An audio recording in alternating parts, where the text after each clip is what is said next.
नमस्कार दर्शक बंधु मु आकाश आपण मानक स्वागत करुच्ची आज एक नुआ भिडियो रे। तो फाइनाली सबु अपेक्षार अंत घटी एवं पीएम किसान रो 22तम इंस्टॉलमेंट जो टंका आसबार थिला तो तार डेट मध्य ऑफिशियली अनाउंसमेंट हो सारी। तो गतकाली पीएम किसान रो 22तम इंस्टॉलमेंट जोटा कि टंका आसबा पई चाषी भाई भौणी माने अपेक्षा करथिले तो तार डेट जहाँकि ऑफिशियली अनाउंसमेंट करा जायतिला एवं आसंता मार्च 13 तारिख दिन केंद्र सरकार तरफ पीएम किसान योजनार सहायता राशि चाषी भाई और भौणी मान अकाउंट को आसवाई जाऊँगी। ऑफिशियल पोर्टाल में आपण मैंने देखिपे जे फाइनाली डेट डिक्लेरेशन हो सारी एवं आपण मैंने कन्फर्म हो जाऊे जे आपण मानक 13 तारिख दिन टंका मिलवाई जाऊँगी। किंतु एहारी भितरे आउरी मध्य बहुत गुड़ाए अपडेट रही जे पूर्व थर आमर जो 21तम इंस्टॉलमेंट टंका आसीथिला तो सही इंस्टॉलमेंट देखंतु टोटाल आमर बेनिफिशियरी केते थिले ना 9,35,79,869 जन थिले। किंतु वर्तमान जो 22तम इंस्टॉलमेंट टंका आसीबो तो देखंतु एठी आपण मानकर केते लेखा जायछि ना 9.32 करोड़ अर्थात यह पूर्व थिला 9.35 करोड़ किंतु वर्तमान अछि 9.32 करोड़। तो एठार आपण माने जानि रखंतु जे किछि हिताधिकारी ना एठारे कटि जायछि एवं ता सहित मध्य बहुत जन नुआ हिताधिकारी ना मध्य एठारे ऐड हेछि। तेणु पूर्वर जो गोटे अपडेट आसीथिला जे 30 लाख हिताधिकारी सस्पेंशन थिला एवं विभिन्न कारण पाई सेमानकु पीएम किसान योजनारो जोटा कि बाद करा जिबार जो गाइडलाइन थिला तो सही हिसाब रे मध्य 22तम इंस्टॉलमेंट रो बहुत चाषी भाई भौणी माने बाद पड़िबे। तो जदि आपण माने पीएम किसान योजना रे आवेदन करिसंती एवं 22तम इंस्टॉलमेंट आपण मानकर आसीबा पई जे जाउची तो सेथरे आपण मानक अकाउंट को टंका आसीबो कि नहीं तो ताकू जदि जानिबा पई चाहुचंती ताले भिडियोटी को जमारू भी स्किप न करी आरंभ शेष पर्यंत निहाती देखंतु कहीं आज भिडियो रे मु आपण मानक संपूर्ण डिटेल्स रे कहबी जे केउ माने टंका पाइबे एवं केउ मानक अकाउंट को टंका आसीबो नहीं तो केमिति आपण माने चेक करबे एवं कोन वर्तमान नुआ गाइडलाइन ऐड करा जायछि तो सब किछि डिटेल्स रे आपण माने ए भिडियो रे जानि परिबे। तो ता पूर्व जदि चैनल को प्रथम करी आपण माने विजिट करूचंती ताले भिडियोटी को लाइक करबे आ चैनल को सब्सक्राइब करबा सहित पाखरे थिबा बेल आइकन को क्लिक करी ऑल ले सेट कर देबे। तो देखंतु पीएम किसान रो जतबेले टंका आसी थाए आपण माने जानिथिबे प्रति वर्ष 3टी पर्याय रे मोट 6000 टंका आसी थाए। तेणु प्रति इंस्टॉलमेंट रे किछि नुआ हिताधिकारी को ऐड करा जाए एवं किछि पुराना हिताधिकारी जो माने इनएलिजिबल बा जहार भी डेथ हो जाउची तो एभली विभिन्न प्रकार कारण अछि तो सही हिसाब रे समानक ना को कटा जाय थाए कि वर्तमान मध्य पीएम किसान पोर्टल रे ठीक समान प्रोसेस रे 22तम इंस्टॉलमेंट रे बहुत जन कृषकंकर जहाँकि नाटी कटिଯିब। तो समस्त आपण मानक कहउथिबे जे 3टी काम जदि आपण माने करिवे ताले पीएम किसान ग्यारंटी आसीबो। गुटी आपण मानकर हैला केवाईसी 2 नंबर रे हैला आपण मानकर लैंड सीडिंग एवं 3 नंबर आपण मानक कहउथिबे जोटा कि डीबीटी। तो यही 3टी जदि आपण मानकर ठीक अछि ताले आपण मानक पीएम किसान योजना रो टंका आसीबो। किंतु मु आपण मानक कहबी जे एही 3टी जिनिस ठीक थिले मध्ये आपण माने 22तम इंस्टॉलमेंट रो टंका पाइबे नहीं कारण पीएम किसान जो नुआ गाइडलाइन हिसाब रे एठी इंपोर्टेंट नोट आपण माने देखिथिबे जे वर्तमान आपणकर पीएम किसान गाइडलाइन रे जो मुख्य कारण रही चाषी मान को बाद करा जिबार तो तार गोटे कारण देखंतु हेउची कि लैंड ट्रांसफर लैंड सीडिंग ना मैटर नु लैंड ट्रांसफर आपण मानकर 1 फेब्रुआरी 2019 पर हेछि तो ताहाले वर्तमान आपण मानकु पीएम किसान योजना रा टंका मिलिबो नहीं।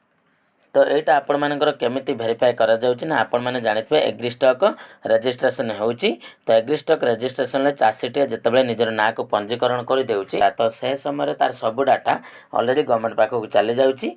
तो पूर्व थर मध्ये एमिति प्रॉब्लम हेतिला एवं एथर मध्ये बहुत जन हिताधिकारी ना कटि जिवो एवं ता सहित आ गोटे गाइडलाइन जोटा कि रही मोर देन 1 फैमिली मेंबर जदि पाउचंत कि पीएम किसान योजना रा टंका तो ताहले वर्तमान जाकि सेमानंको आ पीएम किसान योजना रा 22तम इंस्टॉलमेंट टंकाटे आसीबो नहीं। तो एहीपर मध्ये बहुत सारा रीजन रही तो सेगुड़िक मध्ये मु परे वीडियो रे डिटेल्स रे कहि देबी। तो ता सहित देखंतु आपण मानक ए टंका पाइबा पई हेले कोन करबा को पड़िबो एटे क्लियरली मेंशन करा जायछि। तो पीएम किसान रे जे फार्मर चाषी भाई माने रहिचंती तो से माने न्यू ईयर स्टेटस ऑप्शन रे क्लिक करबा को पड़िबो कारण देखंतु न्यू ईयर स्टेटस ऑप्शन रे आपण मानकर सब किछि डाटा मिलिबो जेमिति कि वर्तमान टंका आसीबा पूर्वरु एफटीओ प्रोसेस समस्तंकर यस हे सारिछि। तो एफटीओ प्रोसेस जदि आपण मानकर यस हे सारिछि ताहले आपण माने कन्फर्म हो जातु जे आपण को टंका मिलिबो नहले जदि आपण को इनएलिजिबल जदि घोषणा करा जायछि बा इनएलिजिबल जदि कोनोसी भी रीजन आपण मानक सामने सेठी देखा जाउछि ताहले आपण मानक 22तम इंस्टॉलमेंट रा टंकाटे मिलिबो नाही। तो तापर देखंतु आपण माने न्यू ईयर स्टाटस ऑप्शन ले क्लिक करिवे आ जे मानक पाखे रजिस्ट्रेशन नंबर अछि तो से माने सिंपल एठा को आसीबे एवं तांकर रजिस्ट्रेशन नंबर जोटा कि एठा एंटर कर देबे एवं तापर जो कैप्चा कोड रहिछि से कैप्चा कोड को एठा एंटर करिवे एवं गेट ओटीपी ऑप्शन रे क्लिक करिवे। गेट ओटीपी ऑप्शन रे क्लिक कला परे आपण मानकर जे e KYC register mobile number को ओटीपी वर्तमान आसी जिवो। तो देखि पारुथिबे हमर मोबाइल नंबर को गुटे एठी ओटीपी आसी गला तो सेही ओटीपी टी को वर्तमान आमे एठी सबमिट करि देबा। ओटीपी सबमिट करि सारला परे देखंतु गेट डाटा ऑप्शन रे क्लिक करिवे। जतबेले गेट डाटा ऑप्शन रे आपण माने थरोटे क्लिक करि देउचंती तो फाइनली आपण मानकर पीएम किसान रो ऑल डिटेल्स डाटा एठार आसी जिवो। तो तापर देखंतु आपण माने आपनकर सब डाटा एठारे देखि पारुथिबे ऑलरेडी आपण मानकर पर्सनल इन्फॉर्मेशन प्रथमे आपण माने देखि पारिबे एवं तापर गुटी ऑप्शन रहिछि एलिजिबिलिटी स्टेटस। तो से एलिजिबिलिटी स्टेटस ऑप्शन रे आपण माने क्लिक करिवे एवं एठारे आपण मानकर सब किछि ठीक अछि कि नै देखिबे। एठी तो प्राय समस्तंकर ठीक थिबो जदि कोनोसी प्रॉब्लम थिबो ताले एठी आपण मानकर क्लियरली मेंशन हेतिबो जे आपण माने इनएलिजिबल अछंती बा आपनकर कोनोसी कारणरो ए एप्लीकेशन टी रिजेक्ट हे जायछि। तो तापर देखंतु तळ गुटे स्क्रॉल करके आसीबे जोटा कि वर्तमान रो पेमेंट डिटेल्स आपण मानको एठारे शो करिवो। पेमेंट डिटेल्स रे आपण माने एठी कोन देखिबे ना वर्तमान पेमेंट टी आपण मानकर प्रोसीड अछि एवं आपण मानकर एफटीओ प्रोसेस जोटा कि यस अछि एवं आधार बेसिस रे आपण मानकर पेमेंट टी हेबो। तो यार प्रीवियस पेमेंट मध्ये मु देखाई देउछि जोटा कि हमर या पूर्व थर आसीथिला तो तार क्रेडिट डेट मध्ये देखंतु जोटा कि रहिछि 19/11/2025 जानिथिबे नवेम्बर मास जोटा कि 21तम इंस्टॉलमेंट आसीथिला। तो सेही पेमेंट हिस्ट्री टी वर्तमान आपण माननको एठारे मु देखौछि एवं यार परवर्ती पेमेंट जोटा कि हमर रहिछि 22तम इंस्टॉलमेंट जेहेतु एकर आवेदन टी लेट रे हिछि तो सेतिमे एटी 20 टी इंस्टॉलमेंट अपडेट हि तेणु आपण मानकर पूर्व पेमेंट एवं वर्तमान पेमेंट रो एही फरक टी थिबो जे एफटीओ प्रोसेस टी यस कि नो। जदि एफटीओ प्रोसेस यस अछि ताहले 100% आपनको अकाउंट को टंका आसीबो तो सेति पई कोनोसी काम आपनको करबा पई पड़िबो नाही। तो जो मानकर आधार पई पेमेंट एठारे फेल्ड थिबो तो से मानकर एठारे शो करथिबो जे आधार सेटिंग आपनकर नाही तो आपण माने आधार सेटिंग करै नियंतु। तेणु एही कामटी को आपण माने करै नियंतु।